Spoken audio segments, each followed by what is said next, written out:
एक दयालु अंकल ने समुंदर में डूबते अमीर लड़के को बचाया, लेकिन उसे नहीं पता था कि वो दो सफ़ेद आंखों वाले भेड़ियों को बचा रहा है। वह लड़का और उसकी प्रेमिका उसकी मदद को भूल गए, और जब उन्हें जहाज में खजाना छिपा होने का शक हुआ तो उन्होंने अंकल को समुंदर में धक्का दे दिया। वे जानबूझकर तेज आवाज में चिल्लाए ताकि शार्क उनकी ओर आकर्षित हो और अंकल को खा जाए। उन्हें पूरा भरोसा था कि बूढ़ा आदमी नहीं बचेगा, लेकिन उन्हें ये नहीं पता था कि अंकल ने खुद को भी बचा लिया और शार्क को भी मार डाला। दरअसल अंकल का एक दोस्त स्पीड बोट से पास में निगरानी कर रहा था। उसने पूरी घटना देख ली थी, इसलिए वो तुरंत उसकी मदद के लिए दौड़ पड़ा।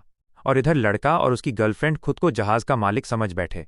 उन्होंने सोचा कि अंकल कभी नहीं लौटेगा, पर वे भूल गए थे कि अंकल ने उन्हें जहाज पर चढ़ने क्यों दिया था।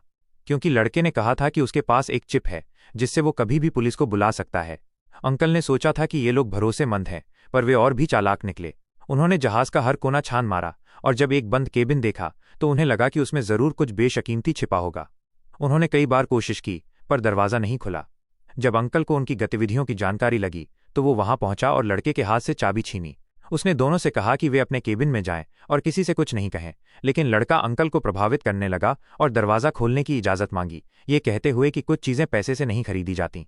अंकल को लगा कि दोनों सुधरने वाले नहीं हैं, लेकिन उसे बच्चे की बात याद आई और उसने उन्हें जाने दिया, लेकिन सख्त चेतावनी दी कि वे दोनों गेट के पास नहीं आए। अंकल को लगा कि ये लोग सुधरने वाले नहीं हैं, पर अंकल का ये दयालु फैसला उसकी सबसे बड़ी गलती बन गई, क्योंकि दोनों की उत्सुकता और ज़्यादा बढ़ गई। रात को जब सब सो रहे थे, अंकल ने नींद का बहाना किया और देखा कि वे उसकी जेब से चाबी चुराकर केबिन तक पहुंच गए। लेकिन वे नहीं जानते थे कि अंकल सब देख रहा है। जैसे ही वे अंदर घुसे और चोरी का प्रयास किया, अंकल सामने आ गया और उन्हें डांटा। उसने उन्हें कहा कि वे तुरंत लाइफ बोट से जहाज छोड़ दें और लौटकर न आए, पर दोनों ने फिर से अंकल को समुंदर में धक्का दे दिया और वही तरकीब अपनाई। शोर मचाकर शार्क को बुलाया और हंसते हुए भाग गए।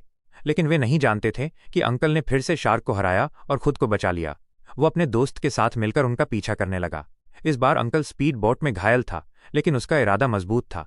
दोस्त ने कहा कि उसे पैर में चोटें आई हैं और अगर उसने उन्हें बचाने के लिए पानी में छलांग न लगाई होती तो ऐसा न होता। दोनों ने तय किया कि अब इन लालची लोगों को सबक सिखाना जरूरी है। उधर लड़का और लड़की नेटवर्क में आते हैं और न्यूज़ देखते हैं, जिसमें बताया गया है कि दो अपराधी लू लॉन्ग जहाज चुराकर भाग गए हैं, लेकिन वे इसे मजाक समझते हैं।